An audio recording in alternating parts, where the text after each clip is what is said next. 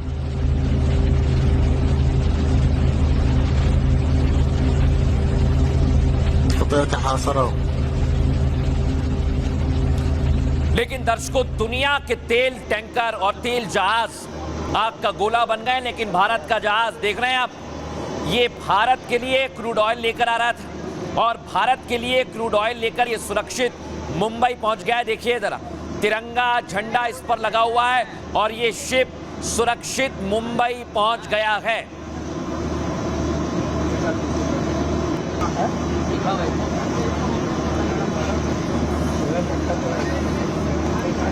अब दर्शकों, आपको एक और बड़ी खबर मैं बता रहा हूं। ये शिप आपने देखा है, अब ऐसे ही कई और शिप हैं, इसकी जानकारी मैं आपको दूंगा, लेकिन ये भी अब सुरक्षित भारत आएंगे।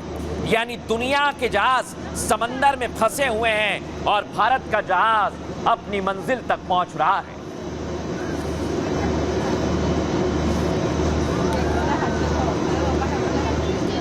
लेकिन दर्शकों, इधर आप देखिए, ईरान किसी को छोड़ेगा नहीं।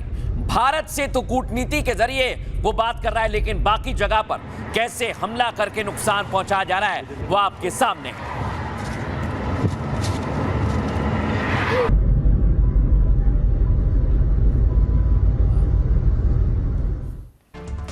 अब दर्शकों, मैं आपको बताने वाला हूं, भारत के लिए तो ईरान कूटनीति के चलते रास्ते खोल चुका है, लेकिन बाकियों का हाल क्या है ये आप देख लीजिए। सारी शिप्स जल गई हैं। 1 मार्च को मार्शल आइलैंड के झंडे वाले टैंकर पर अटैक हुआ और इस हमले में एक क्रू मेंबर की मौत हो गई। दर्शकों, जो आप देख रहे हैं, 2 मार्च को भी ऐसा ही हुआ। अमेरिका के झंडे वाले टैंकर पर हमला किया गया। हमले के बाद शिप में आग लग गई और क्रू मेंबर्स को निकाला गया। 3 मार्च को आप देखिए, पनामा के झंडे वाले बलकर गोल्ड शिप पर अटैक हुआ और यूएई के बंदरगाह से करीब 10 मील दूर शिप को निशाना बनाया गया। 4 मार्च को माल्टा के झंडे वाले कंटेनर शिप को निशाना बनाया गया दर्शकों, और हमले की वजह से इंजन में आग लग गई और क्रू शिप को छोड़कर भाग गए। 5 मार्च को बहामास के झंडे वाले जहाज पर भी ऐसा ही हुआ, ईरान ने हमला कर दिया। विस्फोटकों से लदी एक ईरानी रिमोट कंट्रोल नाव का इस्तेमाल किया गया। 7 मार्च को सऊदी अरब से निकलने वाले जहाज पर ड्रोन अटैक हुआ। हालांकि इस हमले में जहाज के ज्यादातर क्रू मेंबर्स को निकाल लिया गया। 11 मार्च को थाईलैंड के झंडे वाले बल्क कैरियर पर हमला हुआ। दर्शकों, हमले से जहाज में आग लग गई और क्रू मेंबर को बाहर निकालना पड़ा। और 12 मार्च को पहला गैर ईरानी क्रू टैंकर हॉर्मुज से गुजरा है दर्शकों, जिस पर तिरंगा लगा हुआ ये सामने से जा रहा है। इसलिए दर्शकों, तिरंगा लगा हुआ था, कोई नुकसान इसे नहीं पहुंचाया गया। आप समझिए दर्शकों, ये भारत की कूटनीति है और भारत की कूटनीति की वजह से जो बड़ी बड़ी बातें की जा रही हैं एलपीजी तेल और गैस को लेकर, उस समस्या का भी समाधान करने का दावा किया जा रहा है। इसके बारे में आगे रिपोर्ट आपको दिखाऊंगा, उससे पहले हमारी स्पेशल रिपोर्ट देखिए।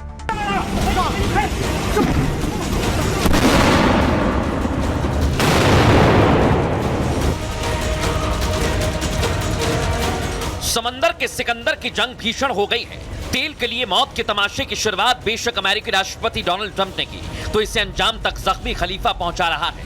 उन तमाम शिप पर हमला करके जिससे दुनिया में तबाही मचे, कई देश की अर्थव्यवस्था हिल जाए, चाहे नाटो देश ही क्यों ना हो। ईरान के हमले से नेतन्याहू भी हैरान है, खलीफा के प्लान से ट्रंप भी परेशान है, क्योंकि जंग में पूरी दुनिया दो धड़ों में बढ़ गई है। पूरी दुनिया तेल की किल्लत से त्राहिमाम करने लगी है। तभी एक तेल शिप उसी स्ट्रेट ऑफ हॉर्मुज से सीना तान कर सारी बाधाओं को पार कर भारत पहुंच गया है, जिस पर 1,35,000 मीट्रिक टन कच्चा तेल लदा था। पिछले कुछ दिनों में विदेश मंत्री और ईरान के विदेश मंत्री के बीच 3 बार बातचीत हुई है। अंतिम बातचीत में शिपिंग की सुरक्षा और भारत की ऊर्जा सुरक्षा से जुड़े मुद्दों पर चर्चा की गई। चाहे रशिया यूक्रेन युद्ध हो या फिर ईरान अमेरिका में चल रही भीषण जंग, तिरंगा मतलब सुरक्षा, तिरंगा मतलब भरोसा। अब उसी भरोसे ने भारत के दुश्मनों को चकित कर दिया है, क्योंकि ईरान उन तमाम शिप पर ताबड़तोड़ अटैक कर रहा है जिस पर बाकी देशों का झंडा लगा है। अब दर्शकों, मैं आपको बताने वाला हूं, ये तो आपने देख लिया कि भारत की कूटनीति है, लेकिन ये शिप हमारे लिए कितना महत्वपूर्ण था, इस शिप के बारे में आपको जानकारी देता हूं। ये देखिए दर्शकों, धमाकों के बीच भारत के शिप सुरक्षित पहुंच गए मुंबई पोर्ट पर। अमेरिका, इजराइल और ईरान जंग का आज 13वां दिन है और आज ही युद्ध के बीच भारत के लिए अच्छी खबर आई है। सुन लीजिए, जो ईरान हॉर्मुज में तमाम देशों के शिप को निशाना बना रहा है, उसी वॉर जोन में दर्शकों भारत के लिए 2 तेल टैंकर हॉर्मुज से गुजरे, जहां पर जंग चल रही है। दर्शकों, जंग में अलग थलग पड़े ईरान से भारत ने संपर्क किया है। संघर्ष के बीच भारत और ईरान के बीच 3 बार बातचीत हुई है। दर्शकों, आपको जानकारी दे रहा हूं, दोनों देशों के विदेश मंत्री, भारत की तरफ से एस जयशंकर और ईरान की तरफ से अब्बास अराक्ची ने पिछले कुछ दिनों में तेल और शिप पर चर्चा की है, जिसके बाद दावा किया जा रहा है दर्शकों, ईरान ने जहाज को जाने की अनुमति दे दी है, जो मैं आपको दिखा रहा हूं। जंग के बीच स्ट्रेट ऑफ हॉर्मुज पार करने वाला पहला तेल टैंकर भारत पहुंच गया है। इस भारतीय जहाज पर 1.35 लाख मीट्रिक टन कच्चा तेल लदा हुआ था। सऊदी अरब से कच्चा तेल लेकर यह जहाज मुंबई पहुंच गया है, लेकिन अब भी 778 नाविकों समेत 28 भारतीय जहाज वहां पर मौजूद हैं। इनमें से 24 जहाज स्ट्रेट ऑफ हॉर्मुज के पश्चिमी हिस्से में मौजूद हैं, जबकि 4 जहाज पूर्वी हिस्से की ओर बताए जा रहे हैं। और अब 28 भारतीय जहाज और 778 नाविकों की वापसी हो जाएगी। हालांकि एमईए के प्रवक्ता ने कहा है कि अभी कुछ भी कहना जल्दबाजी होगी, हमारी बातचीत चल रही है। लेकिन दर्शकों, इतने धमाके के बीच में समंदर में अगर भारत के शिप वापस आ रहे हैं, तो वाकई ये भारत के लिए बड़ी बात है। सुनिए जरा विदेश मंत्रालय क्या कह रहा है। पिछले कुछ दिनों में विदेश मंत्री और ईरान के विदेश मंत्री के बीच 3 बार बातचीत हुई है। अंतिम बातचीत में शिपिंग की सुरक्षा और भारत की ऊर्जा सुरक्षा से जुड़े मुद्दों पर चर्चा की गई। इसके अलावा अभी मेरे लिए कुछ भी कहना जल्दबाजी होगा। पिछले दर्शकों, यह है भारत का पूरी तरह से आधिकारिक बयान, जो सटीक बैठता है कि भारत बातचीत तो कर रहा है। अब मैं आपको दिखाता हूं दर्शकों, हॉर्मूज में भारत के लिए तो रास्ता खुला हुआ है, लेकिन अमेरिकी कंपनी के जहाजों का क्या हाल हो रहा है वो आपके सामने दिखाइए। एमएन सुनाइए जरा।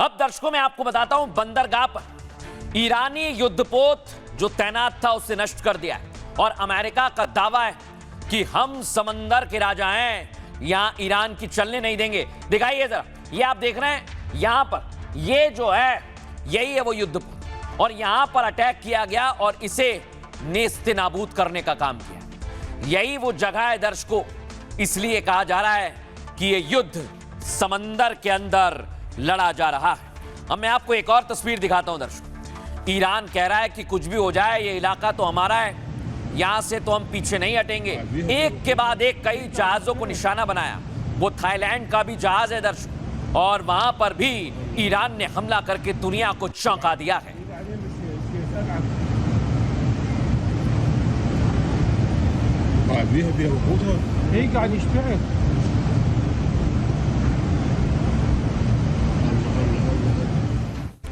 अब दर्शकों इसमें भारत की कूटनीति है। ये कैसी कूटनीति है, भारत ने कैसे ईरान से बातचीत की है, इसे समझना चाहिए। आइए जरा मैं आपको जानकारी देता हूं। हॉर्मूज में छिड़ी जंग का असर पूरी दुनिया पर पड़ रहा है और जंग की वजह से दर्शकों कई देशों में तेल और गैस की भी कमी हो गई है। भारत में भी कुछ इस तरह की बातें कही गई, लेकिन भारत की कूटनीति ने रंग दिखाना शुरू कर दिया है दर्शकों। जानकारी आपको दे रहा हूं, भारतीय टैंकरों को अनुमति देना बड़ी राहत माना जा रहा है क्योंकि स्ट्रेट ऑफ हॉर्मूज दुनिया के सबसे अहम समुद्री रास्तों में से एक है। हर दिन करीब 2 करोड़ बैरल तेल और उससे ज्यादा कच्चा तेल दर्शकों इसी रास्ते से गुजरता है। अब तक दुनिया के अलग अलग देशों तक यह पहुंचता रहा, लेकिन ईरान के सुप्रीम लीडर ने हॉर्मूज के रास्ते को बंद कर दिया है। बावजूद इसके भारत में तेल और गैस की कोई कमी नहीं है क्योंकि भारत काम कर रहा है, भारत ईरान से बात कर रहा है। लेकिन इस दौरान भारत की 5S रणनीति भी दिखी दर्शकों। दूसरी तरफ भारत पड़ोसियों के लिए भी दरिया दिली दिखा रहा है। तेल संकट के बीच बांग्लादेश ने पेट्रोल डीजल की अपील की। इस मांग के बाद भारत ने 5000 टन डीजल बांग्लादेश तक पहुंचाया। भारत इसी तरह नेपाल, श्रीलंका को भी मदद कर रहा है। दरअसल ये भारत की पड़ोसी पहले की नीति के तहत हो रहा है। इसके पीछे प्रधानमंत्री नरेंद्र मोदी की 5S रणनीति है, जिसमें पड़ोसियों के साथ 5S स्ट्रेटेजी अपनाई जाती है। पहले नंबर पर है सम्मान, पड़ोसियों को अपने बराबर का समझना। उसके बाद संवाद, लगातार कूटनीतिक संपर्क बनाना नहीं, और इसी के साथ साथ स्ट्रेटेजी है शांति की, क्षेत्रीय सुरक्षा सुनिश्चित करना। उसके बाद समृद्धि यानी परस्पर लाभकारी आर्थिक ग्रोथ करना, और आखिर में है संस्कृति, ऐतिहासिक और सांस्कृतिक संबंधों को बढ़ाना। लेकिन दर्शकों इसमें पाकिस्तान का नाम नहीं है क्योंकि पाकिस्तान तो धोखेबाज है और भारत ने बाकी पड़ोसियों की मदद की है और भारत ईरान से भी बात कर रहा है। सुनिए एक्सपर्ट इस पर क्या कह रहे हैं। हाल ही में 2 टैंकर जो क्रूड ऑयल और नेचुरल गैस से भरे हुए थे वो स्ट्रेट्स ऑफ हॉर्मुज से आए हैं भारत की तरफ, क्योंकि उनके ऊपर भारत का उद्भाष था और ईरान ने हमारे विदेश मंत्री से बातचीत की, उनके विदेश मंत्री ने, और ये फैसला किया है कि जो भारतीय इंडियन फ्लैग टैंकर्स हैं उन पे हमला नहीं होगा। अब कुछ लोग कहते हैं कि बारूदी सुरंग माइंस बिछा दिए हैं स्ट्रेट ऑफ हॉर्मुज ने ईरान में। मैं नहीं मानता कि भारत की जो रणनीति है, भारत की जो दोस्ती की नीति है, सबके साथ सबका प्रयास, सबका विश्वास, ये बहुत अहम है और बहुत कामयाब हुई। अब चाहे इसको 5S कहें, संयम है, ये है, संस्कृति है, एक्सेट्रा। मेरा अपना मानना है कि ईरान हम पर भरोसा करता है, हम ईरान पर भरोसा करते हैं, इजराइल हम पर भरोसा करते हैं और हम उन पर करते हैं। तो अगर जीत है, ये भरोसे की जीत है और ये शानदार कूटनीति इंडियन डिप्लोमेसी की एक अनप्रेसिडेंटेड ड्राइव है। बाकी देश बड़ी तकलीफ में है। थाईलैंड फ्लैग टैंकर पर हमला हुआ है, लेकिन भारत को सेफ पैसेज दिया जा रहा है। दर्शकों, भारत तो दुनिया की मदद कर रहा है, लेकिन भारत में कई लोग ऐसे हैं जो माहौल को खराब करना चाहते हैं, और मैं आपको बताता हूं, यही लोग हैं जो इस समय दुनिया में भारत अपनी साख काबिल करता है, लेकिन देश में लोग कह रहे हैं कि एलपीजी सिलेंडर खत्म हो गया, अफवाह फैला रहे हैं। और उसका असर दर्शकों आप उत्तर प्रदेश के बस्ती में देखिए, लोगों में अफवाह के बाद लोग कैसे भागने लगे। दिखाइए जरा फुल फ्रेम।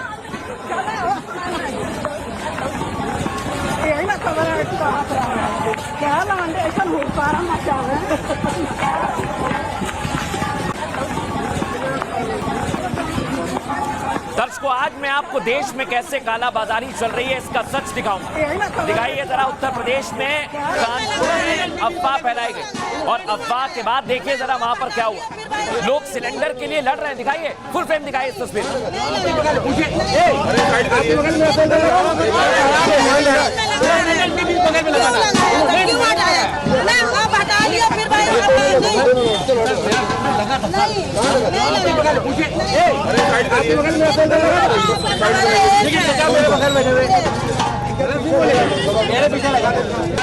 अरे आप जब नहीं लगे लाइन में तो कौन लगा? हम लाइन में थे भाई, सुबह से लगे, सिलेंडर के पीछे लगा था, मेरे आगे लगा था। अब दर्शकों मैं आपको बताता हूं, इसी बीच खबर आई कि एक महिला बेहोश हो गई श्रावस्ती में। दावा ये किया गया कि लाइन लंबी थी, लेकिन दर्शकों ये लाइन आखिर कौन लगवा रहा है, इसके पीछे किसकी साजिश है, आगे आपको बताऊंगा। पहले देखिए तस्वीरें। पैसा ले लो हाथों में, कितना कौन भूल गए।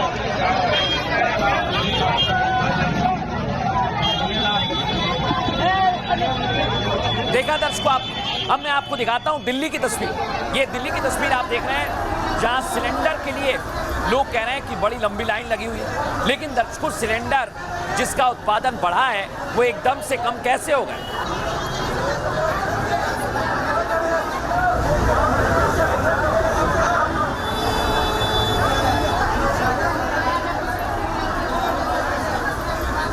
अब दर्शकों देखिए मुंबई में, दिल्ली मुंबई उत्तर प्रदेश में एक जैसी तस्वीर है, लेकिन सवाल ये दर्शकों कि आखिर गैस सिलेंडर एकाएक कहां चले गए।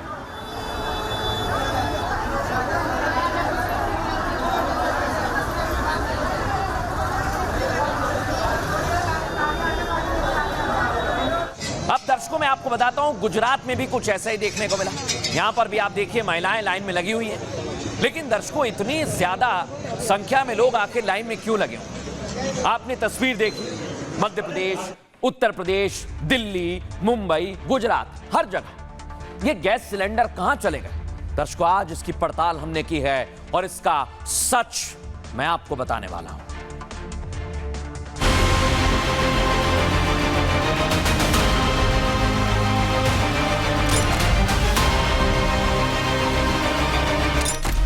भारत में गैस को लेकर अफरा तफरी जैसा माहौल बनाया जा रहा है। गांव से लेकर शहर तक लंबी लंबी लाइनें लगी हैं। लेकिन क्या वाकई भारत में गैस की किल्लत है? आप देख सकते हैं तस्वीरें, एक जो टॉयलेट है उसमें गैस की टंकियां छुपाकर रखी गई थी। बड़ी टंकियां भी हैं और इसमें छोटी टंकियां भी हैं। या फिर युद्ध के नाम पर काला बाजारी का खेल चल रहा है। गैस सिलेंडर की क्राइसिस है और इस समय लोगों उसका दुरुपयोग करते हुए कालाबाजारी कर रहे हैं, तो लगातार हम लोग कार्रवाई करेंगे। आज रिपब्लिक भारत आपको हकीकत बताएगा। हम आज गैस की किल्लत की साजिश में शामिल हर शख्स को बेनकाब करेंगे, बताएंगे कि कैसे महासंग्राम के बीच महाकमाई की साजिश रची जा रही है। कश्मीर से कन्याकुमारी तक हर कालाबाजारी के चेहरे को आपके सामने रखेंगे। अफवाह फैलाने वालों के हर प्लान का आज पर्दाफाश करेंगे। देखा दर्शकों आपने, लेकिन पहले आपको बताता हूं कि आखिर देश में इस समय क्या चल रहा है। अफवाहों से आपको सावधान रहना है दर्शकों, और पैनिक भी नहीं होना है। देश में गैस सिलेंडर को लेकर अफवाहों का दौर चल पड़ा है। कई जगह पर दावा किया गया कि गैस सिलेंडर की कमी है, लेकिन सरकार की तरफ से कहा गया कि स्थिति ठीक है। भारत में एलपीजी गैस का उत्पादन भी 28% बढ़ा दिया गया। तो फिर सवाल यह कि आखिर गैस की कमी कैसे हो रही है, ये लोग कैसे लाइन में लग गए? क्योंकि कानपुर में लाइन में लगे लोग आपस में उलझ गए दर्शकों। मध्य प्रदेश के बस्ती में लोग यूपी के बस्ती में सिलेंडर के लिए दौड़ते नजर आए। गुजरात के कच्छ में गैस के इंतजार में एजेंसी के बाहर लोग खड़े रहे और बिहार के सभी जिलों में गैस के लिए लोग भटक रहे हैं। सुबह 6 बजे से गैस एजेंसी के सामने लाइन में लग जाते हैं।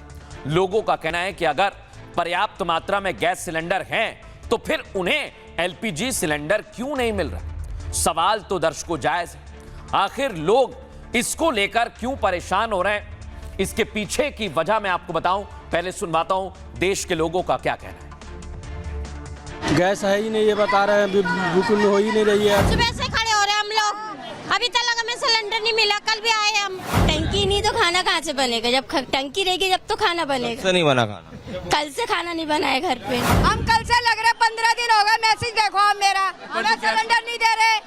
800 रुपए देके चूना लगा दिया, बहुत तगड़ा। आज मेरा 3 दिन हो गया। 3 दिन और कल आया था, मेरे को बोले कि आके यहाँ से अर्जेंट पावती लेके जाओ तभी आपको बाटला मिलेगा। ये लोग बोले आपको 25 दिन के पहले बुकिंग हो नहीं सकता। अब बताइए, जनवरी में किया था, पूरा फरवरी गया, अप्रैल चालू है और ये लोग बोलते हैं कि 25 दिन के बाद बुकिंग होगा। ये अलग से ये लोग सिस्टम बना के बैठे हैं। 4 दिन हो गया बुकिंग को, डीएससी नंबर जनरेट नहीं हुआ, अभी तक मिल नहीं। कैसे बन रहा है अभी घर? इंडक्शन से बन रहा है। यहाँ 8 दिन से दौड़ रहे हैं, सिलेंडर नहीं मिलेगा तो हम लोग का कैसे काम चलेगा? यहाँ नौकरी आदमी कर रहा है, छोड़ के आएगा तो कैसे मिलेगा मैडम जी? नहीं मिलेगा तो हम लोग कैसे रहेंगे मैडम? हमारी जो है 5 तारीख को जो है बुकिंग थी, 2-3 चक्कर आए, नहीं हुआ, सर्वर डाउन है, कभी कुछ नहीं ना, कभी ये नंबर नहीं ना, कभी वो नंबर नहीं ना, इस तरीके से कह के समझा दिया गया, चले गए। मिल रहे हैं, सिलेंडर बहुत है, लेकिन लाइन लगी हुई है, पब्लिक मान नहीं रही। व्हाट्सएप जो बुकिंग हो रही है बुकिंग नहीं हो रही है, क्योंकि सर्वर डाउन चल रहा है। सुना दर्शकों आपने, लेकिन इस समय भोपाल में क्या स्थिति है, मध्य प्रदेश में क्या स्थिति है आपको बताता हूं। क्योंकि यहां पर दावा किया जा रहा है कि कमर्शियल सिलेंडर नहीं है। दुकानदारों का कहना है कि अब इंडक्शन पर हम काम करने के लिए मजबूर हो रहे हैं। दिखाइए जरा एक और तस्वीर आपको दिखाता हूं दिल्ली की। दिल्ली में होटल के लोगों का कहना है कि हमने मेन्यू में कटौती कर दी क्योंकि यहां पर गैस नहीं है। लेकिन क्या दर्शकों वाकई ऐसी स्थिति है? इसके लिए आज हमने पड़ताल की, आपको लेकर चलते हैं लखनऊ में। आप देखिए, अफवाहों की वजह से छोटे दुकानदार परेशान हो रहे हैं, कह रहे हैं कि हमें गैस का सिलेंडर नहीं मिल रहा है और कई जगह पर आज हमारी टीम भी पहुंची है। अब आपको दिखाता हूं राजस्थान की तस्वीर। यहां पर दुकानदार ने भट्टी जला ली, जो ये आप देख रहे हैं भट्टी जली हुई है, देख रहे हैं आप, यानी गैस नहीं है और भट्टी का उपयोग यहां पर किया जा रहा है। लेकिन दर्शकों सवाल ये कि आखिर वाकई ऐसी स्थिति है क्या? वाकई देश में इस समय ऐसे हालात हैं, गैस नहीं है, दुकानदार परेशान हो रहे हैं? आइए जरा मैं आपको बताने वाला हूं कि आखिर देश में इस समय स्थिति क्या है। जो दुकानदार और अलग अलग जगह से दावे किए जा रहे हैं, कमर्शियल गैस सिलेंडर की कमी की अफवाहों से दुकानदार परेशान हो रहे हैं। देख रहे हैं आप, होटल और रेस्टोरेंट चलाने वाले अब विकल्प तलाशने लगे। होटल संचालकों ने इंडक्शन पर खाना बनाना शुरू कर दिया है। आपको बताएं, गैस की परेशानी के बीच बाजार में इंडक्शन की डिमांड बढ़ गई है, ऐसा लोगों का दावा है। मध्य प्रदेश में ज्यादातर होटल में इंडक्शन का इस्तेमाल हो रहा है। सिलेंडर की कमी का असर दिल्ली के होटल्स पर भी पड़ने लगा है। दिल्ली के कनॉट प्लेस में होटल संचालक मेन्यू में कटौती कर रहे हैं। होटल के बाहर लिमिटेड चीज ही मिलने का पोस्टर तक लगा दिया। पोस्टर में लिखा है सिर्फ राजमा और कड़ी चावल ही मिलेगा। अब उत्तराखंड के होटल ढाबों के मेन्यू में 70% फूड आइटम गायब हो गए। राजस्थान में अब लकड़ी और कोयले की भट्टी का इस्तेमाल हो रहा है, जो मैं यहां आपको दिखा रहा हूं। होटल चलाने वालों का कहना है कि अगर हालात नहीं बदले तो होटल बंद करना पड़ सकता है क्योंकि स्टॉक सीमित है। लेकिन दर्शकों सच ये नहीं है, सच अलग है, सच बहुत अलग है। पहले सुनिए रेस्टोरेंट के मालिक क्या कह रहे हैं, सुनिए जरा। कनॉट प्लेस की शंकर मार्केट में मैं मौजूद हूं और सबसे फेमस दुकान आप ये देखेंगे राजमा चावल की दुकान है। लेकिन अब इन होटल इंडस्ट्री पर भी इसका असर इसलिए पड़ रहा है क्योंकि यहाँ पर एक बोर्ड लगा है, आज केवल राजमा चावल व कड़ी चावल मिलेंगे क्योंकि गैस सिलेंडर नहीं मिल रहा है। तो कहीं ना कहीं इकोनॉमी पर इसका असर इस लिहाज से क्योंकि सबसे मशहूर दुकान है, लेकिन शॉर्टेज गैस सिलेंडर की है। तो बाकी का जो मेन्यू है, जो आप छोले चावल देख सकते हैं, और दिल्ली में जब आप बात करते हैं तो छोले भटूरे का जिक्र हर कोई करता है, लेकिन अब सिलेंडर की शॉर्टेज है और यही कारण है कि सिर्फ राजमा चावल और कड़ी चावल ही मिलेगा। लेकिन दर्शकों आपने जो तस्वीर देखी ये सच नहीं, ऐसा इसलिए हम कह रहे हैं क्योंकि जब हमने पड़ताल की तो कई जगह पर गैस सिलेंडर गोदाम में बंद पड़े हुए मिले। रिपोर्ट आपको दिखाता हूं।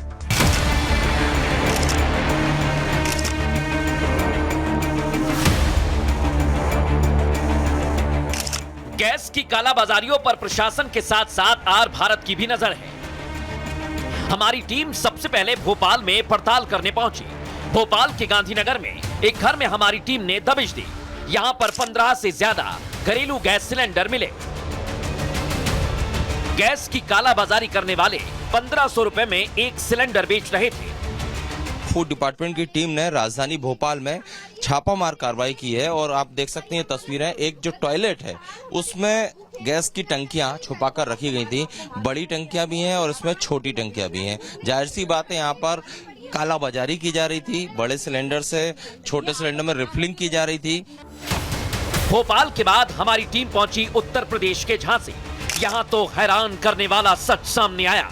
कालाबाजारी करने वालों ने यहाँ एक ट्रक गैस सिलेंडर रखे हुए थे। इसे लाखों रुपए में एक साथ बेचने की डील भी पक्की हो गई थी, लेकिन उससे पहले ही ब्लैक के इस खेल का पर्दाफाश हो गया। मुठभेड़ के दौरान 4 लोग अरेस्ट हो गए, जिनका नाम है जावेद, आमिर, ऋतिक और सुमित अहिरवार, जिन्होंने मतलब चोरी का योजना बनाया। और फिर आमिर के द्वारा एक शिव एजेंसी है जो समतर में है, जहां पर इन्होंने इनको भेजा है और इनके बीच में 13 लाख रुपए में मतलब समझौता हुआ था। गैस के ब्लैकमेलर्स पर आर भारत की पड़ताल जारी है। हम जल्द ही और कालाबाजारी करने वालों को आपके सामने लाएंगे, क्योंकि हमारा संकल्प राष्ट्र सर्वोपरि का है। अब दर्शकों, आपने देख लिया जिस तरह की तस्वीरें सामने आ रही हैं वो तो चौंकाने वाली, क्योंकि अभी भी कई जगह पर गैस की कालाबाजारी की जा रही है। अब तस्वीर देखिए, यह है झांसी की तस्वीर, देख रहे हैं आप। इतने ज्यादा गैस सिलेंडर ये बंद पड़े हुए थे। जब यहां बंद पड़े रहेंगे तो देश में तो लाइन लगेगी दर्शकों। और पुलिस ने इन लोगों पर कार्रवाई भी की है। ये तस्वीर मैं आपको दिखा रहा हूं झांसी की, जहां कालाबाजारी करने वालों पर एक्शन लिया गया है।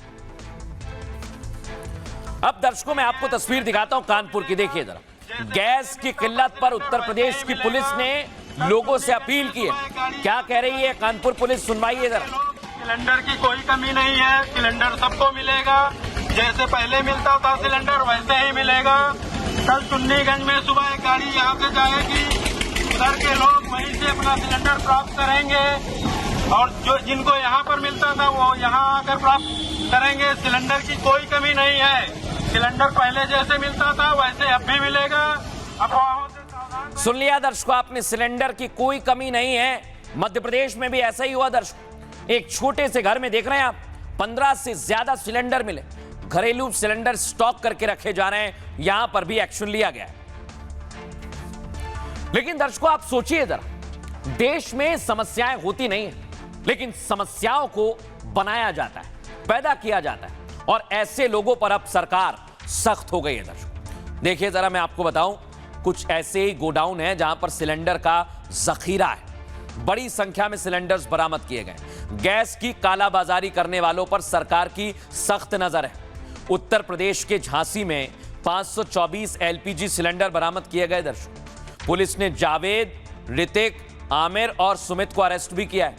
आपको बताऊं, ये चारों 524 सिलेंडर को 13 लाख रुपए में बेचने वाले थे। 6 मार्च को 524 सिलेंडर से भरा एक ट्रक चोरी हो गया। दावा ये, सीएम योगी ने कालाबाजारियों पर सख्त एक्शन का निर्देश दिया है। अफवाह फैलाने वालों पर योगी फोर्स की नजर भी है। भोपाल में भी गैस की कालाबाजारी करने वालों पर दबिश दी गई है। गांधीनगर में एक घर से 15 से ज्यादा सिलेंडर बरामद किए गए। भोपाल में एक सिलेंडर के बदले 1500 रुपए तक वसूले जा रहे हैं ब्लैक में। इधर सरकार ने साफ कर दिया है कि गैस की किल्लत नहीं है। गैस मंत्रालय की ज्वाइंट सेक्रेटरी सुजाता शर्मा ने यह जानकारी दी है।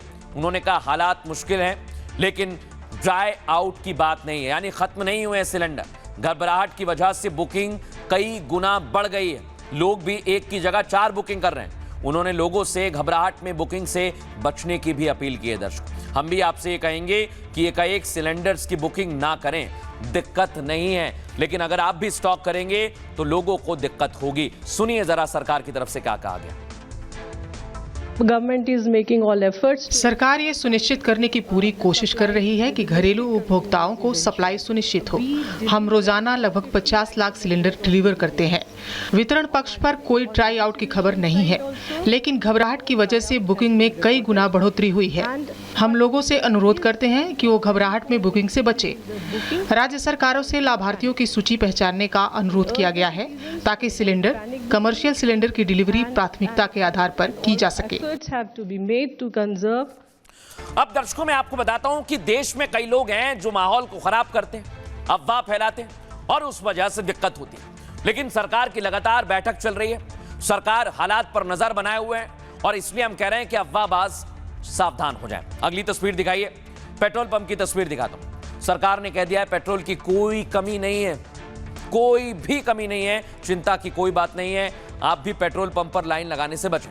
अगली तस्वीर दिखाइए, एलपीजी सिलेंडर की मैंने आपको जानकारी दे दी है, कालाबाजारी हो रही है, आपके घर तक पहुंचेगा क्योंकि इसका प्रोडक्शन 28% तक बढ़ाने के लिए कहा गया है। अगली तस्वीर दिखाइए, कमर्शियल सिलेंडर जो दुकानदार दिक्कत पैदा हो रही है वो भी ये बात जान लें, कई जगह पर कालाबाजारी करने वाले एक्टिव हो गए हैं, उनसे बचने की कोशिश करें। अगली तस्वीर दिखाइए। अब दर्शकों मैं आपको बताता हूं, गृह मंत्री अमित शाह, विदेश मंत्री एस जयशंकर और पेट्रोलियम मंत्री हरदीप सिंह पुरी, ये तीनों एक कमेटी में रहेंगे, ये लगातार बात करेंगे दर्शकों। और जो स्थितियां अभी देश भर में पैदा हो रही हैं उसको लेकर सरकार की पूरी तैयारी है दर्शकों। सरकार की तैयारी क्या है अब मैं ये आपको बताने वाला हूं। सरकार ने कह दिया है कि देश भर में अगर कालाबाजारी ना की जाए तो कोई दिक्कत नहीं, लेकिन कालाबाजारी करने वाले दिक्कत पैदा कर रहे हैं। दुनिया भर में एनर्जी का संकट दिखाई दे रहा है दर्शकों। पड़ोसी देश में पेट्रोल, डीजल और एलपीजी महंगा हो गया है, लेकिन भारत में ऑयल और गैस की कोई किल्लत नहीं है।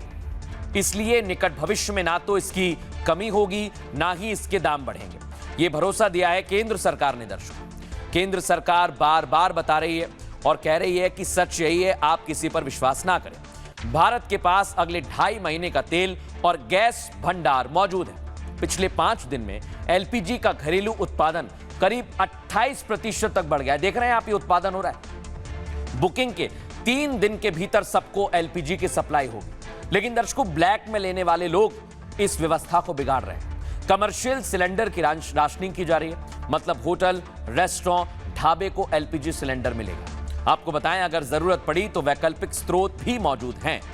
40 देशों से आयात करने का प्लान भारत की तरफ से बनाया जा रहा है। इसके लिए पर्याप्त विदेशी मुद्रा भंडार भी मौजूद है। आपको जानकारी दे दूं, आंकड़े के मुताबिक 728 अरब डॉलर मुद्रा भंडार भारत के पास है। एलपीजी की आपूर्ति के लिए 3 सदस्यीय कमेटी भी बनाई गई है। कमेटी में आईओसी, एचपीसीएल और बीपीसीएल के अधिकारी भी शामिल होंगे। किसी भी हालात से निपटने के लिए प्रधानमंत्री नरेंद्र मोदी की सीधी नजर रहेगी। पीएम ने कैबिनेट की बैठक में लोगों का ख्याल रखने की बात कही है। सरकार ने 3 सदस्यीय हाई लेवल कमेटी भी बनाई है दर्शकों। इस कमेटी के अध्यक्ष होंगे गृह मंत्री अमित शाह। आपको बताऊं, कमेटी में विदेश मंत्री एस जयशंकर और मंत्री हरदीप सिंह पुरी भी शामिल हैं। कमेटी का काम ईरान के साथ आगे की बातचीत को जारी रखना है ताकि जरूरी सामान के आयात और निर्यात में कोई दिक्कत ना हो। इसके लिए सरकार की तैयारी है दर्शकों। लेकिन आपको बताऊं दर्शकों, लोग कालाबाजारी कर रहे हैं, अफवाह फैला रहे हैं, लोग लंबी लंबी लाइन लगा रहे हैं, एक की जगह 4 सिलेंडर ला रहे हैं। ये ठीक नहीं है, आपके लिए भी, देश के लिए भी। सुनिए पेट्रोलियम मंत्री हरदीप सिंह पुरी क्या कह रहे हैं, सुनवाता हूं आपको।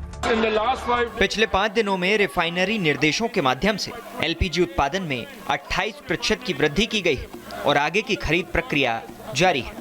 मोदी सरकार की सर्वोच्च प्राथमिकता ये सुनिश्चित करना है कि भारत के 33 करोड़ परिवारों, विशेषकर गरीबों और वंचितों के घर में एलपीजी की कमी न हो। घरेलू आपूर्ति पूरी तरह से सुरक्षित है और वितरण चक्र में कोई बदलाव नहीं हुआ है। अब दर्शकों मैं आपको बताता हूं कि देश में जब कोई भी समस्या नहीं होती तो सियासत होती है, समस्या नहीं तो सियासत। और एलपीजी और गैस को लेकर आज संसद में भी यही हुआ। देख रहे हैं आप, वेल में जाकर हंगामा किया जा रहा है। यहां पर तमाम विपक्षी सांसद मौजूद हैं, सुनवाइए जरा।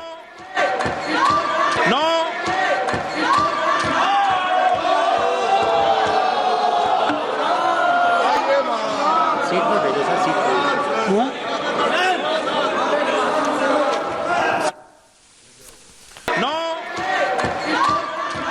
अंदर नहीं दर्शकों, बाहर भी देखिए जरा, यहां पर बैनर पोस्टर लेकर पहुंच गए विपक्ष के सांसद। सुनिए जरा क्या नारेबाजी की गई है।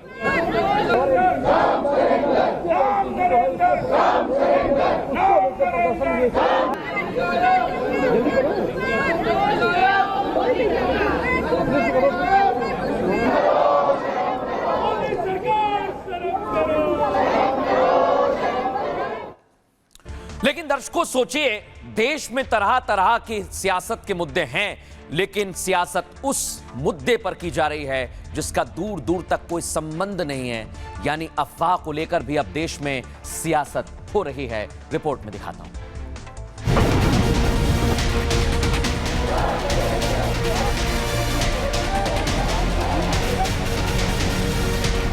दुनिया भर में हाहाकार है। कहीं पेट्रोल डीजल के दाम बढ़ रहे हैं तो कहीं घरेलू गैस और कॉमर्शियल गैस की किल्लत है। दुनिया के कई देशों में घरों और दुकानों में ताला लगने की नौबत आ गई है। भारत में सब कुछ मौजूद है, न कुछ बंद है, न बंद होता दिख रहा है। कुछ महंगा भी नहीं हो रहा है। शायद यही वजह है कि विपक्ष बेचैन है, क्योंकि उसे मोदी सरकार के खिलाफ कोई मुद्दा नहीं मिल रहा। Restaurants are closing. There's widespread panic about LPG. Street vendors are affected. तो सवाल ये कि इस मौके पर विपक्ष को सरकार का साथ देना चाहिए था, उसे देश की जनता के साथ खड़ा होना चाहिए था, या सियासत करनी चाहिए थी, वो भी तब जब ईरान लगातार भारत के पक्ष में बयान दे रहा है और गैस तेल की सप्लाई में कोई दिक्कत भी नहीं है। अब दर्शकों मैं आपको बताने वाला हूं, जिस तरह की स्थितियां अभी पैदा की जा रही हैं, क्या ये सियासत की वजह से हो रहा है? क्योंकि आज संसद में भी इस मुद्दे को लेकर जोरदार बहस हुई। युद्ध महायुद्ध में बदल गया, राहुल गांधी ने कहा। दुनिया भर में युद्ध को लेकर चिंता बढ़ गई है, लेकिन विपक्ष को यह मौका दिख रहा है। आपको बताएं, संसद में राहुल गांधी चर्चा के लिए नोटिस दे रहे थे। स्पीकर ओम बिरला ने राहुल को चर्चा की इजाजत भी दी। राहुल गांधी ने कहा कि अभी तो दर्द की शुरुआत हुई है, एलपीजी को लेकर घबराहट है, रेस्टोरेंट बंद हो रहे हैं, सड़क किनारे के विक्रेता प्रभावित हो रहे हैं। लेकिन यहां से राहुल ने गियर चेंज कर दिया। आपको बताएं, राहुल ने संसद में फिर से एप्स्टीन फाइल का मुद्दा उठाया, जिसके बाद संसद में काफी देर तक हंगामा होता रहा। दुनिया भर में युद्ध का असर है, हरदीप सिंह पुरी ने जवाब दिया। भारत में गैस और एलपीजी सप्लाई में कोई दिक्कत नहीं है। यह अफवाह फैलाने या फेक नैरेटिव बनाने का समय नहीं है। उन्होंने कहा, भारत इतिहास के सबसे गंभीर वैश्विक ऊर्जा व्यवधान से गुजर रहा है। केसी वेणुगोपाल भी खड़े हुए। उन्होंने कहा, देश में एनर्जी संकट है, पेट्रोलियम मंत्री पूरी तरह से कॉम्प्रोमाइज्ड है। उन्होंने कहा, यह बात राहुल गांधी ने सबूतों के साथ कही है। केसी वेणुगोपाल ने कहा, राहुल को सच बोलने से कोई नहीं रोक सकता है। लेकिन मंत्री किरण रिजिजू ने जवाब दिया, राहुल गांधी को स्पेशल परमिशन मिली थी, वो एलपीजी के बजाय कुछ और बात करने लगे। राहुल ने ग्लोबल मुद्दों पर बोलना शुरू कर दिया। राहुल गांधी ने मंत्री हरदीप पुरी के बयान भी नहीं सुने। उन्होंने अपने सांसदों को उकसाकर वेल में हंगामा करने भेजा। कीर्ति आजाद भी मैदान में है। उन्होंने कहा, देश में सिलेंडर की किल्लत है, किल्लत नहीं है तो 65 रुपए क्यों बढ़ाए गए? 140 करोड़ लोगों को प्रधानमंत्री नरेंद्र मोदी पर भरोसा है। संजय झा ने जवाब दिया, जनता पीएम मोदी की बातों पर विश्वास करती है और आगे भी करती रहेगी। कोविड के दौरान भी उनकी क्षमता को पूरी दुनिया ने देखा है। लोग एक साथ 4-4 सिलेंडर ले रहे हैं, इसीलिए समस्या बढ़ गई है। लेकिन दर्शकों, अगर ऐसा है तो क्या ये सियासत की वजह से हो रहा है? सुनवाता हूं आपको। Restaurants are closing. There's widespread panic about LPG. Street vendors are affected. This is only the beginning. Film आया था, हम नहीं सुधरेंगे। राहुल गांधी उसी फिल्म के पात्र हैं। स्पीकर के मान मर्यादा को तोड़ करके एलओपी मना रहे हैं जश्न। इनको किसानों के और गांव के लोगों के एलपीजी के लिए नहीं है। कौन ऐसा एलओपी होगा जो मकर द्वार पर जो स्पीकर ने मना किया उसका उल्लंघन किया, चाय ब्रेड टॉफी जो भी खाना हो। ऑपोजिशन का पैनिक बटन तो यहाँ बैठ के टोस्ट और बिस्किट चाय पीते हैं और चाय पी के उन्होंने दर्शा दिया है कि कितनी सीरियसनेस है उनकी पार्लियामेंट की। आपने सबने स्वयं देखा, आपने ही फिल्मिंग करी है, आपने ही ट्वीट्स किए हैं, मीडिया ने, कैसे यहाँ सड़क पे मकर द्वार पे जो पार्लियामेंट एक तरीके से पूजनीय है हम सब के लिए, उसके सभी नियमों की धज्जियां उड़ाते हैं राहुल गांधी जी और उनके पार्टी के सदस्य। किल्लत हुई नहीं है, बल्कि ऐसा प्रदर्शन करके देश की पार्लियामेंट के मेन गेट पर, वो भी राहुल गांधी के नेतृत्व में, ऐसा करके वो पैनिक पैदा कर रहे हैं और देश के लोगों को भय भगदड़ और भ्रम की स्थिति पैदा कर रहे हैं। एक जिम्मेदार व्यक्ति को जब कोई किल्लत नहीं है तो ये कृत्रिम किल्लत की अफवाह नहीं फैलानी चाहिए। लेकिन दर्शकों, अगर देश में सियासत हो रही है और इस सियासत पे अलग अलग तरह के कमेंट भी किए जा रहे हैं, लेकिन दुनिया में डोनाल्ड ट्रंप पीछे हटने को तैयार नहीं है। और डोनाल्ड ट्रंप कह रहे हैं कि भाई मैंने तो युद्ध जीत लिया है, ये युद्ध खत्म हो गया है और इसका जश्न मनाने लगे हैं। दिखाइए जरा।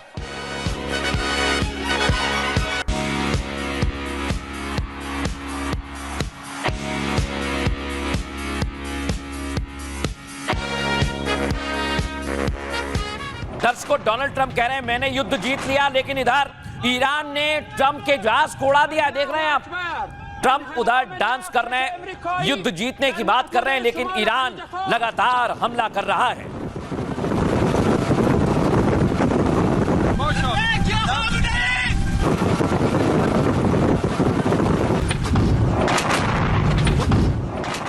डोनाल्ड ट्रंप कह रहे हैं कि यहां पर मैंने युद्ध जीत लिया है, लेकिन ईरान की तरफ से कहा गया कि सिर्फ डोनाल्ड ट्रंप झूठ बोलते हैं और कुछ भी नहीं करते।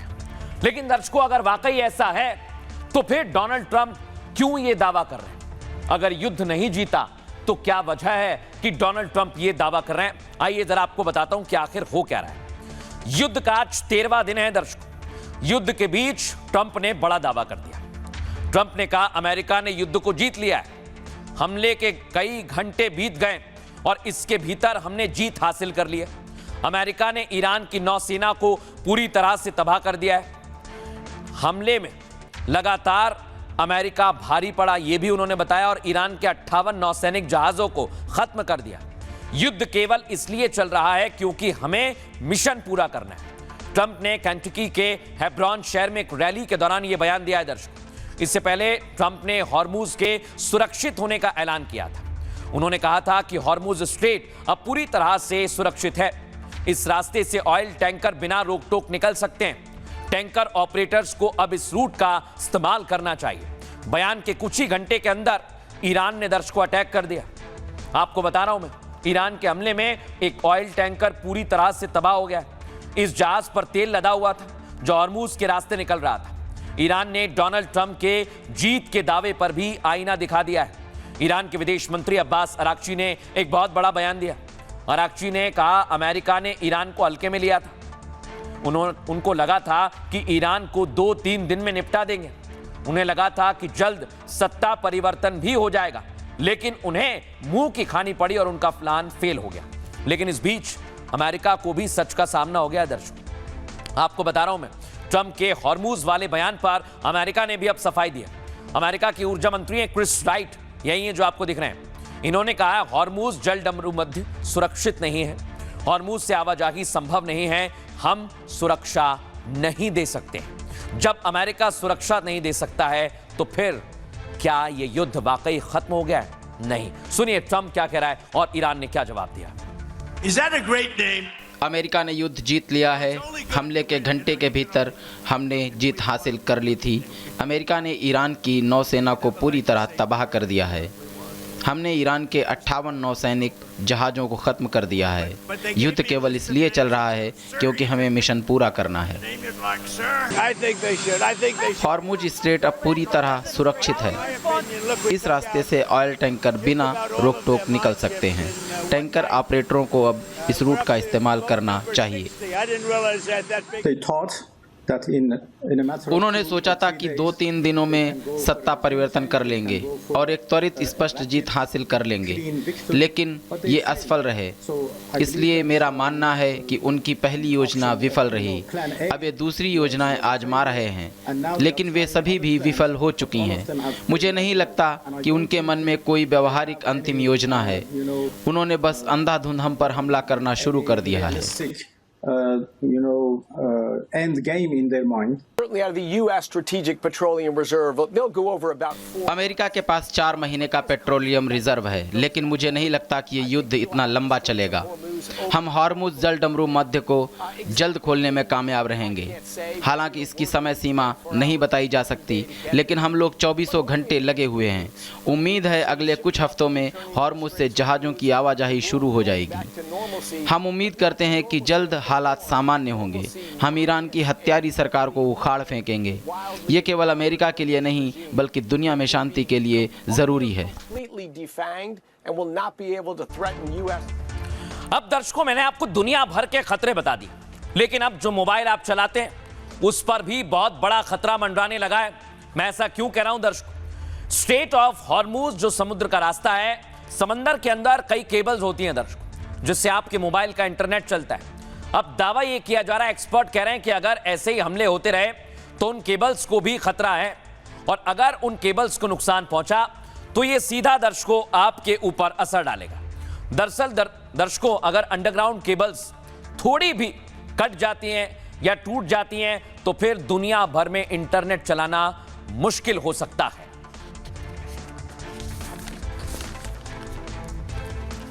अब दर्शकों, ये युद्ध धीरे धीरे लोगों को परेशानी के लिए बार बार, अभी तक जो दावा किया जा रहा था कि लोगों को परेशानी नहीं होगी, लेकिन अब बार बार यह दावा किया जा रहा है कि लोग इससे परेशान हो रहे हैं। समुद्री रास्ता दुनिया के इंटरनेट का डिजिटल कॉरिडोर है दर्शकों, और इस इलाके में तनाव और ज्यादा बढ़ा या जंग और ज्यादा बढ़ी दर्शकों तो आपको दिक्कत होगी। उसका असर सिर्फ तेल की कीमतों पर नहीं पड़ेगा, बल्कि इंटरनेट सर्विस और ग्लोबल डेटा ट्रैफिक पर भी पड़ सकता है। दरअसल समुद्र के नीचे हजारों किलोमीटर लंबे केबल बिछे होते हैं, जो मैं आपको दिखा रहा हूं। यही फाइबर्स ऑप्टिक केबल दुनिया के इंटरनेट की असली रीढ़ की हड्डी है, और दुनिया के लगभग 95% अंतर्राष्ट्रीय डेटा ट्रैफिक इन्हीं अंडर सी केबल्स के जरिए चलते हैं। इनमें ईमेल, बैंकिंग, ट्रांजैक्शन और क्लाउड डेटा और सरकारी कम्युनिकेशन तक सब कुछ शामिल है। यानी अगर इन केबल्स को नुकसान पहुंचता है तो इंटरनेट ठप हो जाएगा। वेबसाइट्स का भी डाउन होना या क्लाउड सर्विस में दिक्कत आना तय है। मिडिल ईस्ट और एशिया को यूरोप से जोड़ने वाले कई महत्वपूर्ण केबल नेटवर्क पर्शियन गल्फ और उसके आसपास के इलाकों से गुजरते हैं। इनमें गल्फ ब्रिज, इंटरनेशनल फैल्कन जैसे बड़े नेटवर्क हैं जो एशिया, अफ्रीका और यूरोप को जोड़ते हैं। इन्हीं समुद्री रास्तों से, जहां ऊपर से दुनिया का सबसे अहम तेल मार्ग है स्ट्रेट ऑफ हॉर्मुज़। यही वजह है दर्शकों कि ये ऊर्जा के साथ डिजिटल इंफ्रास्ट्रक्चर का चेक पॉइंट है। ऐसे में अगर किसी वजह से इस इलाके में समुद्री गतिविधियां रुकती हैं, युद्ध के दौरान केबल को डैमेज कर दिया जाता है या डेटा रूट ब्लॉक हो जाता है, तो भारत में भी इंटरनेट और इंटरनेशनल कनेक्टिविटी प्रभावित हो सकती है। यानी ये सीधा सीधा आपसे जुड़ा हुआ है। साइबर एक्सपर्ट से हमने बात की, वो क्या कह रहे हैं इसे लेकर सुनवाता हूं आप।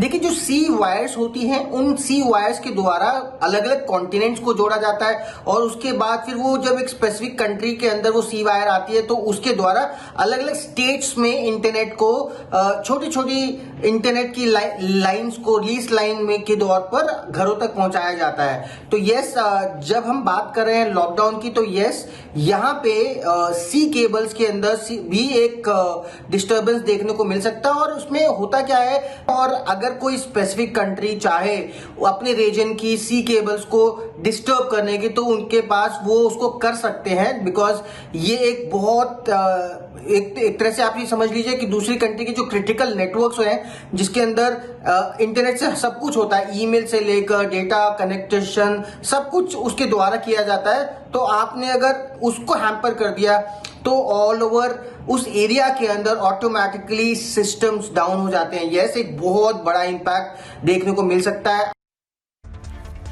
अब दर्शकों, मैं आपको बताता हूं, दिक्कत तो कई सारी है, लेकिन ईरान रुक नहीं रहा है। ट्रंप कह रहे हैं कि मैं तो जंग जीत चुका हूं, लेकिन ईरान ने अपनी स्ट्रेटेजी को बदल दिया है दर्शकों। ईरान ने 7 ग्रुप में सेना को बांट दिया है। और इसलिए ईरान इस युद्ध में अब तक हारा नहीं है।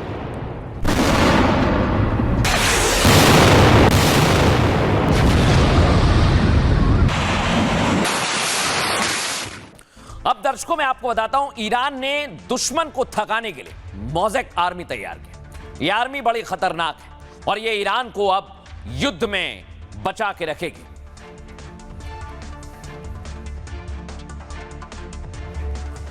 अब दर्शकों मैं आपको बताऊंगा यह आर्मी कितनी खतरनाक है, क्योंकि इस समय दावा किया गया कि खामनेई की मौत हो गई, उनके बेटे को सुप्रीम लीडर बनाया गया, लेकिन मुस्तबा भी घायल है।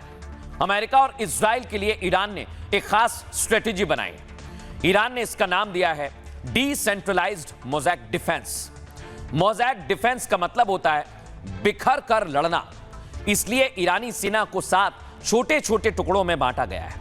हर टुकड़े के 4 संभावित उत्तराधिकारी पहले से तय हैं। एक लीडरशिप के खत्म होने पर दूसरा कमान संभाल लेता है। जैसे खामनेई गए, उनके बेटे ने कमान संभाली। मतलब एक यूनिट हार भी जाए तो बाकी लड़ती रहेंगी।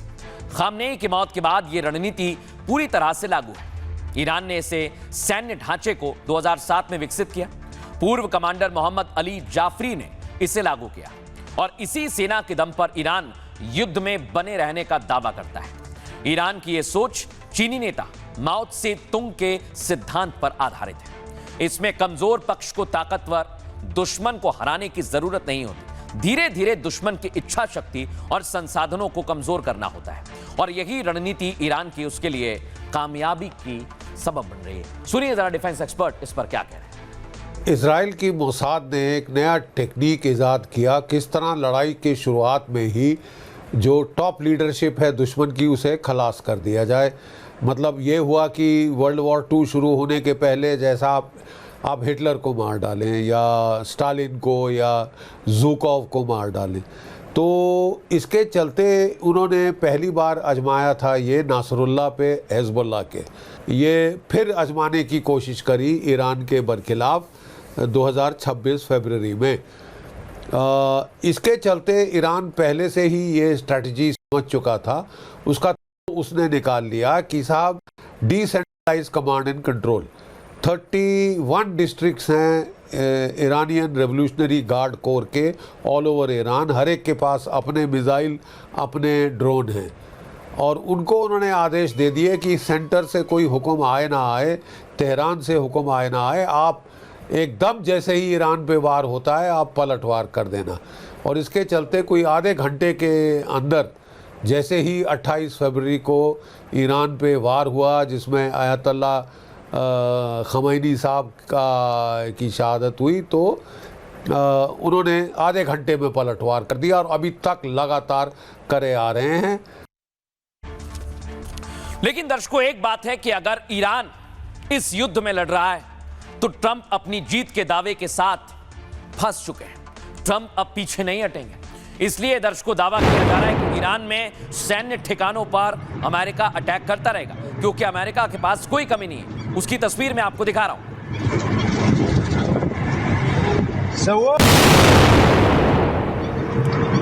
अब दर्शकों दावा यह किया गया कि अमेरिका ने ईरानी प्लेन को निशाना बनाया। देख रहे हैं आप, ये पूरा प्लेन जल रहा है और दावा किया जा रहा है कि अभी तो और ज्यादा नुकसान पहुंचाया जाएगा ताकि ईरान हार माने।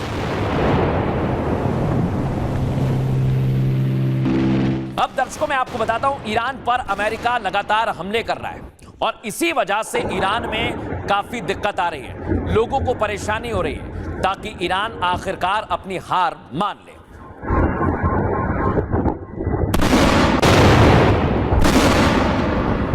अब दर्शकों एक तस्वीर देखिए यूके के एयरबेस में। यह B-1 बॉम्बर जहां पर बम लोड किए जा रहे हैं। दावा यह किया जा रहा है कि अब हर जगह से अमेरिका पूरी ताकत जुटा रहा है।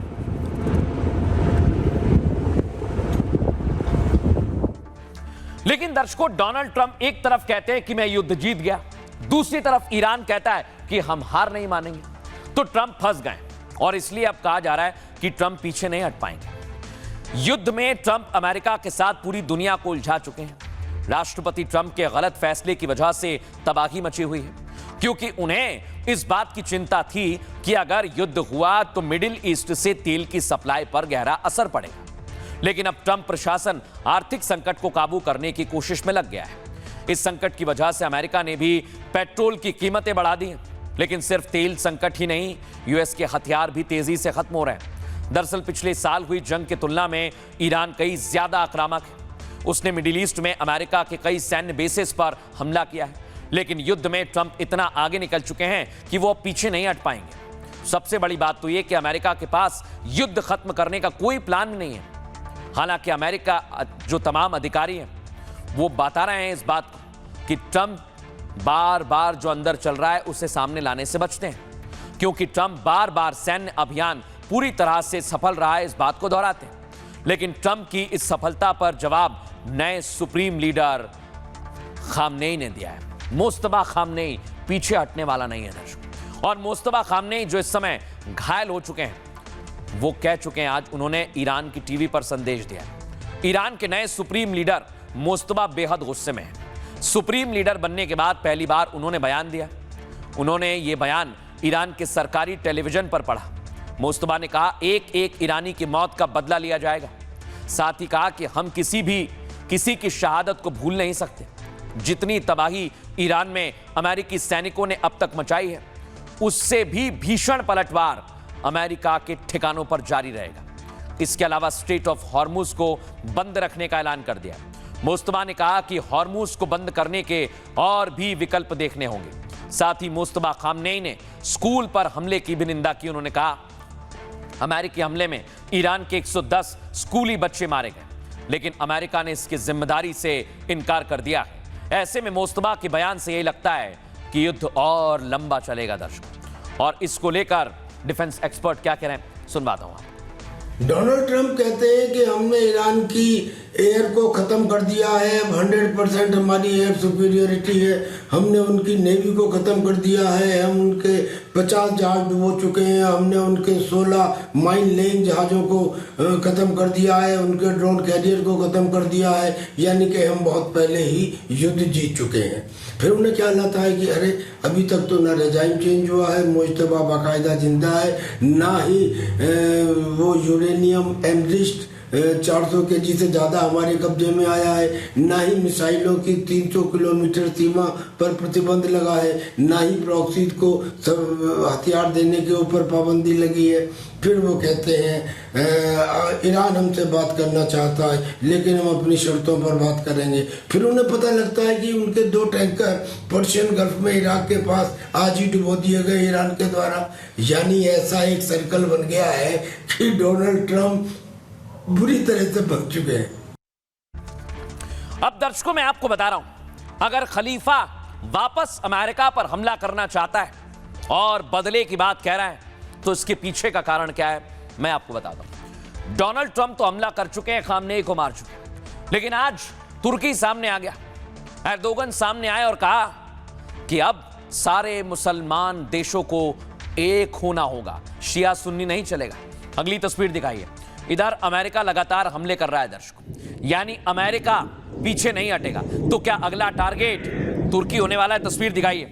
क्योंकि डोनाल्ड ट्रंप की मुलाकात एर्दोगन से होती रही, लेकिन अभी तक जो स्टैंड उन्होंने लिया है उससे हालात बिगड़ सकते हैं और एर्दोगन ट्रंप का अगला टारगेट हो सकते हैं। तस्वीर दिखाइए। क्योंकि इस समय एर्दोगन सिर्फ ईरान नहीं, तमाम मुस्लिम देशों को साथ लाना चाहते हैं और ये एक रणनीति के तहत किया जा रहा है दर्शकों। ये रणनीति क्या है दर्शकों? मुस्लिम ब्रदरहुड वाली, इस्लामिक कार्ड खेल रहे हैं एर्दोगन, क्योंकि इस समय एकजुट करने वाला कोई लीडर नहीं है और एर्दोगन इसमें अपना फायदा देख रहे हैं। लेकिन यह फायदा नुकसान भी बन सकता है। तुर्की ने अपना असली चेहरा दिखा दिया है। तुर्की के राष्ट्रपति एर्दोगन ने ईरान का समर्थन किया। एर्दोगन ने मुस्लिम होने के नाते ईरान का पक्ष लिया और राष्ट्रपति एर्दोगन ने मुसलमानों को एकजुट होने का आह्वान किया। जबकि तुर्की नाटो का एक सदस्य है जिसका नेता अमेरिका है और एर्दोगन ने कहा कि हमने अपने क्षेत्र के लोगों, जिसमें ईरानी भाई भी हैं, इन्हें कभी शिया, सुन्नी, तुर्क या कुर्द के तौर पर नहीं देखा। हम कभी ऐसा करेंगे भी नहीं। हम हर उस व्यक्ति के साथ खड़े हैं जिसके साथ गलत हुआ या जो पीड़ित है। हम धर्म, संप्रदाय या मूल के आधार पर भेदभाव को नकारते हैं। हमारा सुन्नीवाद या शियावाद जैसा कोई मजहब नहीं, हमारा सिर्फ एक ही मजहब है, वो है इस्लाम। एर्दोगन तुर्की के राष्ट्रगान की 150वीं वर्षगांठ पर बोल रहे थे और एर्दोगन ने 105वीं वर्षगांठ पर, माफ कीजिए, इस मौके पर युद्ध को तुरंत रोकने की अपील भी उन्होंने की और ईरान पर हमले के वैश्विक असर पर भी आगाह किया, क्योंकि उनके मुताबिक इस लड़ाई की कीमत पूरी दुनिया चुका रही है। एर्दोगन का यह बयान सीधे सीधे अमेरिका को अंगूठा दिखाने जैसा है, क्योंकि इजराइल से वैसे भी उसके रिश्ते पहले से अच्छे नहीं हैं और अगर एर्दोगन मैदान में आए तो फिर स्थितियां और खराब हो सकती हैं। सुनिए एक्सपर्ट क्या कह रहे हैं। एर्दोगन काफी ज्यादा चालाक है, उनको साफ तौर पर नजर आता है कि इस समय जो मिडल ईस्ट में उथल पुथल है, सऊदी अरेबिया जो है been weaken to a very large extent. जहाँ तक ईरान का ताल्लुक है, ईरान भी काफी बड़े पैमाने पर नष्ट हो गया। इस समय उसको पाकिस्तान का हर प्रकार से समर्थन है और साफ तौर पे चाहता है कि ये उसके लिए बहुत ही शानदार मौका है अपने आप को उभारने के लिए एज दी इस्लामिक वर्ल्ड का खलीफा। उसकी ये मंशा सदियों से रही है और उसको साफ तौर पे नजर आता है कि इस माफी का मौका उसको दोबारा कभी नहीं मिलेगा। उसको पाकिस्तान का भी समर्थन है, मलेशिया का भी समर्थन है और हो सकता है कि उसको कुछ और मुस्लिम देशों का भी समर्थन हो। वास्तव में सारी दुनिया जो है उगते सूरज की तरफ देखती है और उसको साफ तौर पर नजर आता है कि वह समय उभरता सूर्य है। लेकिन दर्शकों, युद्ध चल रहा है और युद्ध में सभी अपना अपना दावा ठोक रहे हैं, लेकिन इधर किम जोंग दर्शकों आज पिस्टल टेस्ट करते हैं और उनकी बेटी जो उनके उत्तराधिकारी है वो भी उनके साथ मौजूद रहती है। अगली तस्वीर दिखाइए जरा। इससे पहले किम जोंग ने युद्ध के बीच हथियार फैक्ट्री का दौरा किया है और मिसाइल टेस्ट कर दिया है। उनका दावा है कि जब भी युद्ध होगा वो मैदान में उतरने के लिए तैयार है और वो पीछे नहीं हटने वाले हैं युद्ध में। दर्शकों, आइए आपको बताते हैं किम जोंग की चर्चा क्यों हो रही है। मिडिल ईस्ट में महासंग्राम के बीच अचानक किम की चर्चा होने लगी। दर्शकों, उत्तर कोरिया के सुप्रीम लीडर किम जोंग हथियारों का प्रदर्शन दुनिया के सामने करते हैं। हाल ही में किम जोंग की बेटी के साथ एक हथियार फैक्ट्री के दौरे की तस्वीर सामने आई। किम अपनी बेटी जू ए के साथ शूटिंग रेंज में पिस्तौल चलाते दिखाई दिए। आपको बताएं, नई पिस्तौल की टेस्टिंग के बाद किम जोंग ने उसे बेहतरीन बताया। इससे पहले किम ने बेटी के साथ क्रूज मिसाइल का परीक्षण देखा। यह परीक्षण उत्तर कोरिया की नौसैनिक ताकत को बताता है। रणनीतिक हथियार प्रणाली की क्षमता दिखाने के लिए किया गया था।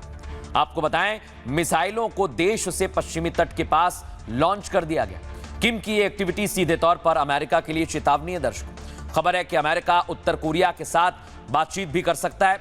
ट्रंप की चीन यात्रा से पहले उत्तर कोरिया के साथ संवाद की संभावनाएं बन रही हैं और अगर युद्ध में किम की एंट्री हो गई दर्शकों, तो फिर और ज्यादा दिक्कत दुनिया के सामने आ सकती है। बहरहाल आगे बढ़ेंगे और बात करेंगे आज के सूत्र की। आज का सूत्र लिया है श्रीमद् भगवद गीता से। भगवान श्री कृष्ण कहते हैं, अगर आप गलत नहीं हैं, आपने कोई गलत काम नहीं किया है, तो आप खुद पर चिढ़े ना, रोए ना और ना ही खुद को बदलने की सोचें। बस शांत होकर रहें, सही समय का इंतजार करें, क्योंकि जो आपके साथ गलत व्यवहार कर रहा है उसे उसकी सजा जरूर मिलेगी, वो भी सूद समेत। बुरे दौर में सिर्फ अपने कर्म और भगवान पर भरोसा रखें।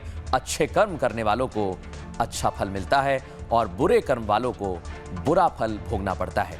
यही विधि का विधान है और इसे ही कर्म का फल कहते हैं।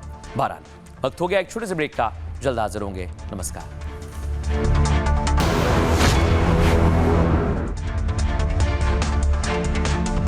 चमकी चाट से क्या बना है? सैंडविच, लस्सी और छाछ हर घूंट में चमकी चाट, ड्राई फ्रूट और दही बड़े। चमकी चाट से स्वाद बढ़े। असली स्वाद सिर्फ चमकी चाट।